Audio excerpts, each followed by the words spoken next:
Francisco Alarcón de la agrupación de ex presos políticos. Bienvenido a Vox Populi 2020, Francisco, ¿cómo estás?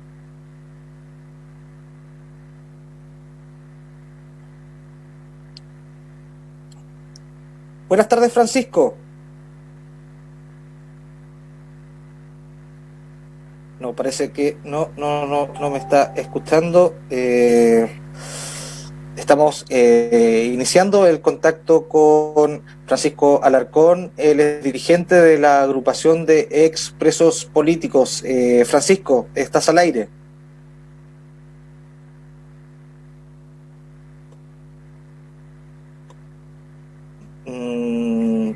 No, parece que... Ahí sí. Ricardo, confírmame si está al aire en estos momentos, Ricardo. Si está Francisco al aire, si me pudieses confirmar.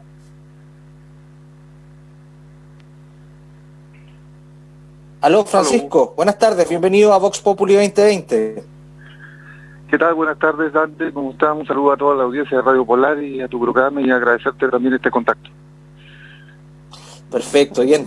Finalmente estamos en contacto. Ahí teníamos algunos problemas, pero todo lo soluciona ahí nuestro control, Ricardo Sánchez. Francisco, hoy se conmemoran 100 años desde el incendio de la Federación Obrera de Magallanes y ustedes hacen hoy una importante reflexión a la luz de esos hechos y lo que están viviendo ustedes en el presente. Mira, así es. Creemos que es un hecho histórico, un hecho importante para que marca nuestra región y un hecho también, por qué no decirlo, escondido bajo la alfombra por los sucesivos gobiernos y autoridades que no quieren dar cuenta de aquella historia y del significado y el impacto que tuvo la Federación Obrera de Magallanes, no solamente para nuestra región, sino para la coordinación que se generó también con otras agrupaciones de trabajadores organizados en Santa Cruz y a nivel nacional. Por supuesto. Antes conversábamos con Víctor Hernández, con el escritor, respecto del contexto en lo que se da a esto, y él daba a conocer la fuerza que tenía la Federación Obrera, que agrupaba a casi el 50% de la población adulta acá en Punta Arenas. Daba cuenta de un nivel de organización de los obreros en Punta Arenas en particular, muy llamativa. Sí, por supuesto. Mira, también eso tiene en alguna medida alguna explicación. Aquí la migración fue, hubo migraciones de distinto tipo. Hubo una migración patronal, pero también hubo una migración obrera, trabajadora, intelectual, preparada al calor del fin del siglo XVII, que traía consigo una experiencia ya de lucha, y también traía argumentos ideológicos y filosóficos que ponen en el debate público, y estamos hablando específicamente de los sectores marxistas, de los sectores anarquistas, de Bakunin, que contribuyen, cierto, sin lugar a dudas, a la generación de una organización poderosa en términos de no solamente de filiación, sino de planteamientos. Y eso se expresa en un programa de la Federación Obrera de Magallanes, redactado ya a fines de 1911, que plantea como tema de fondo que los trabajadores tienen que llegar al poder. O sea, ese nivel de conciencia en términos de entender de que no solamente son mayoría, sino que además son quienes producen la riqueza, tienen un derecho inalienable de no solamente de organizarse, sino de llegar, cierto, a ser parte del poder político. Por supuesto, y quería que tú nos compartieras respecto a lo que ustedes reflexionaban en la carta, respecto de esta situación dentro de lo que es la educación formal, está como ausente, no se habla respecto de este hecho, que sin embargo es muy importante, es un hito casi, digamos, fundacional de lo que es Magallanes en sí. Por supuesto, mira, nosotros incluso planteamos y rebatimos de que los verdaderos pioneros están allí. los verdaderos pioneros que fueron esquilmados, que fueron vilipendiados, que fueron asesinados, como lo fueron también nuestras etnias aborígenes. De eso no hablamos. De eso no hablamos, de eso no se da cuenta en la formación pública, y sin duda es un tema ausente, incluso a nivel de debate político, porque en definitiva vamos a traer a colación de que los Brown Menéndez, los Betty, en fin, todos aquellos migrantes que introdujeron, ¿cierto?, y se apropiaron del territorio de esta región, son los que vencieron en alguna medida y instalaron su forma de vida y de hacer las cosas. Pero a contrapelo también tenemos un importante aporte que además hace la Federación Obrera de Magallanes, que tiene que ver incluso con la capacidad de generar 2 periódicos, con la capacidad de generar una escuela, y también con la capacidad organizativa que les da la posibilidad de generar el primer contrato o convenio colectivo que se firma, ¿cierto?, a principios del siglo pasado. Y eso es un hito incluso para el movimiento obrero chileno. De hecho, aquí estuvo Luis Emilio Recabarren compartiendo con ellos alrededor de 2 o 3 meses, y hace una reflexión sobre esta capacidad de organización que tiene la FOM y del nivel de debate o discusión que hay al interior de la FOM por las distintas corrientes ideológicas y filosóficas que se radicaban dentro de ella. Por supuesto.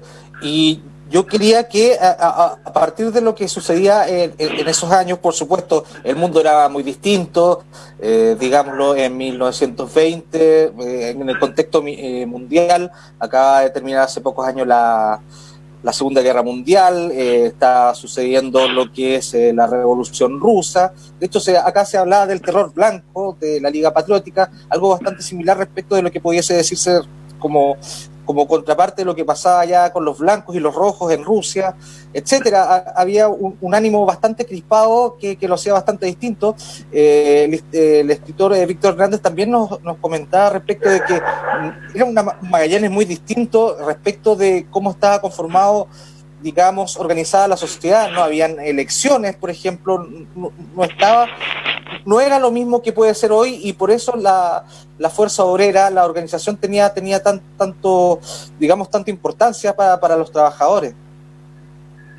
Sí, más allá de que los contextos y los niveles hoy día de información y de tecnología que hay, debieran también llamarnos a una reflexión, poniendo, ¿cierto?, en el escenario también la capacidad en ese momento de que entendamos que el Estrecho de Magallanes era el único paso que había, no existía el Canal de Panamá aún, y que por lo tanto aquí había una gran fluencia no solamente de las mercaderías, sino de lo que se estaba también conversando y hablando en el continente, en el viejo continente, de lo que se escribía, y por lo tanto había había un interés que desarrollan, ¿cierto?, los trabajadores de aquella época junto a la Federación Obrera de Magallanes, de informarse. Imagínate que tenemos que a 7 años de ocurridos los hechos del 1 de mayo, ¿cierto?, de la matanza en Estados Unidos de los trabajadores que luchaban por las 8 horas de trabajo, 8 horas de recreación y 8 horas de descanso. A 7 años de ocurridos esos hechos, aquí en Magallanes también se conmemora ese hito por la Federación Obrera de Magallanes. O sea, yo diría que incluso entendían perfectamente un concepto que se ha acuñado bastante hoy día, que tiene que ver con la globalización y que tiene que ver con el pensamiento mundial, digamos, de lo que está en curso, de lo que está en boga. Se estaba debatiendo a pesar de que estos trabajadores, como te digo, también son autodidactas y están trabajando en el campo, ¿ah? Están trabajando en áreas, digamos, aisladas, que siguen siendo hoy día aisladas. Por supuesto. Y finalmente, Francisco, quería ver si tú pudieses hacer un paralelo respecto de las luchas que habían en estos momentos, respecto a los derechos de los trabajadores con las que hoy actualmente tienen los trabajadores. Por ejemplo, que finalmente se logró de que las AFP pudieran devolver un 10% de los ahorros de los trabajadores y otras luchas que están desarrollando en paralelo los trabajadores acá en el país.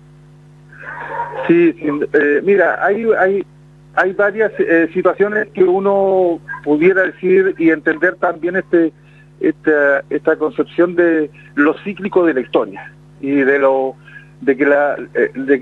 y que es una espiral, cierto, que va siempre en ascenso, ¿ah? Que puede tener flujos y reflujos en determinados momentos, y nosotros actualmente, los trabajadores a nivel país, estamos retrocedidos desde la década del 80. O sea, el plan laboral que instala la derecha fascista, ¿cierto?, con los Piñera, los MAR y los distintos grupos económicos en la década del 80, hace retroceder los logros del movimiento obrero chileno 50 años. O sea, hoy día nosotros estamos 50 años atrás respecto de los logros que ya tenían los trabajadores en la década del 70. Y entre ellos precisamente también está el tema de cómo se apropian y esquilman a los trabajadores a través de la generación de esta administradora de fondos de pensiones privadas, que es plata fresca para el bolsillo de estos grupos económicos que hoy día no quieren soltarlo y demostraron que no están disponibles para dar ni un peso a los trabajadores a quienes producen la riqueza. Es más, es tan paradójica la cuestión que uno ve el tema de que el gran empresariado, especialmente, sobre todo el que más trabas ha puesto a generar algunas políticas que signifiquen, cierto, paliar esta pandemia que hoy día vive nuestro país y que vive también el mundo. Perfecto. Bien, Francisco Larcón, haciendo reflexiones respecto de los 100 años de la masacre de la primera Federación Obrera de Magallanes. Muchas gracias, Francisco, por esta conversación. Bueno, muchas gracias también a Radio Polar, gracias a ti, Dante, a tu equipo y la posibilidad de poder haber comentado someramente algunos aspectos, ¿cierto?, y del significado y el impacto que tiene la Federación Obrera de Magallanes para los trabajadores en nuestro región, en nuestro país. Y terminar diciendo de que precisamente las luchas que se dan hoy día y que nacen a fines de octubre, a mediados de octubre del año pasado, también son un reflejo de esa memoria histórica que está en el pueblo y que sabe que la única forma de lograr objetivos es precisamente dando esta batalla o esta lucha con grandes movilizaciones y manifestaciones. Bien, muchas gracias, Francisco, y nosotros nos vamos y los esperamos mañana a partir de las 16 horas en una nueva edición de